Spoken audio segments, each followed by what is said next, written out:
নমস্কার, বিক্রমের বৈঠকখানায় সকলকে স্বাগত। আজ আমার বাগানের বেশ কিছু গোলাপ গাছের আপডেট আমি এই ভিডিওর মাধ্যমে তুলে ধরার চেষ্টা করছি।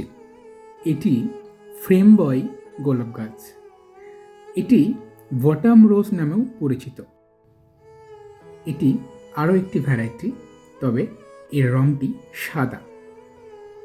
আমি এই গাছগুলোকে কেমন করে পরিচর্যা করেছিলাম তা আমি বেশ কয়েকটি ভিডিওর মাধ্যমে এই চ্যানেলে তুলে ধরেছি। গোলাপ গাছ খুব সহজভাবেই করা যায়। কয়েকটি বিশেষ দিক খেয়াল রাখলে প্রত্যেকের বাগানেই গোলাপ গাছে কম বেশি ফুল ফুটবে। তবে এই শীতকালে গোলাপ গাছে একটু বিশেষ যত্ন নিতে হয়।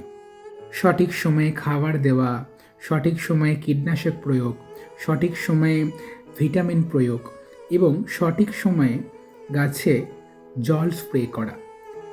এই জল স্প্রে করাটা গোলাপ গাছে অন্যতম গুরুত্বপূর্ণ একটি টিপস।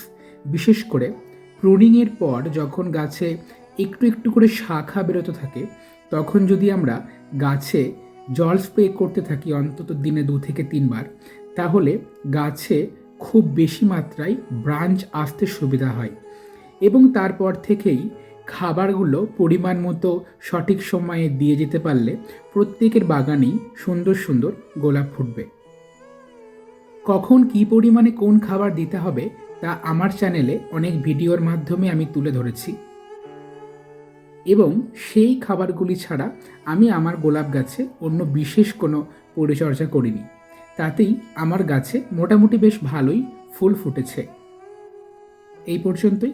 ভালো থাকবেন, সুস্থ থাকবেন। নমস্কার, ধন্যবাদ।